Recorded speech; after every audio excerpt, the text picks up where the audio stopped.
Punjab police की गुंडागर्दी नहीं चलेगी, नहीं चलेगी। पुलिस की गुंडागर्दी नहीं चलेगी, नहीं चलेगी।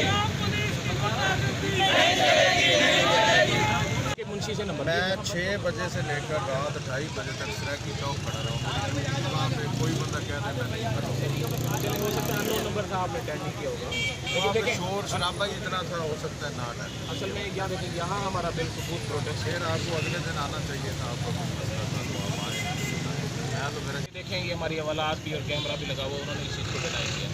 फिर आपका मुंशी साहब आ गए, मैंने उनसे भी बात की, तो उसके बाद आपका मैंने नंबर लिया, आपके मैं मुतल्लिक़ के साथ कॉल करता रहा।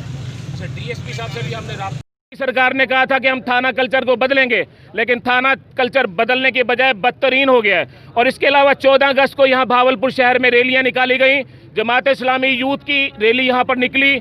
जाते हुए पुलिस वालों ने अपनी ज़ाती मुखासमत की बिना पर हमारे जो परचम बरदार नौजवान हैं उनको पकड़ के रैली में खामखा में थाने में बंद कर दिया। बावजूद इसके कि हमने उनको कहा कि एक पुरअमन और जो है वो कानूनी तकाज़ों के मुताबिक पूरे मुल्क के अंदर जो जश्न मनाया जा रहा है, हम भी उसके अंदर शरीक हैं। इंशाल्लाह आज हमने यहाँ पर एहतजाजी मुजाहरा किया है, कल हम इसके बाद RP ऑफिस और DP ऑफिस के घिराव की भी कॉल देंगे इंशाल्लाह। आपका बेसिकली मुतालबा क्या है? हमारा बेसिकली मुतालबा ये है कि भावलपुर शहर में ये जो 14 अगस्त वाले दिन वाक़या हुआ था, जो इनके मुतल्लिका जो ज़िम्मेदार हैं उनको सज़ा दी जाए।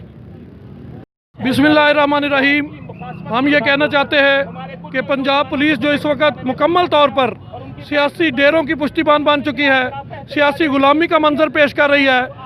SHO से लेकर DPO तक वो सियासी डेरों की फरमाबरदारी करते हैं।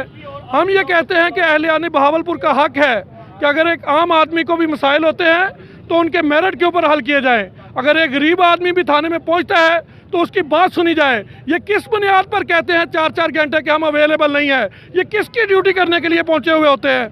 मैं ये मुतालबा करता हूं कि हर अहलान बावलपुर में से हर एक आम रेहड़ी वाले का भी हक है कि अगर वो थाने आए, उसकी चोरी हुई है, उसके साथ ज्यादती हुई है, तो उसके जो चीज़ें हैं उसका जो है ना वो उसको सुना जाए और उसके मसाइल को हल किया जाए।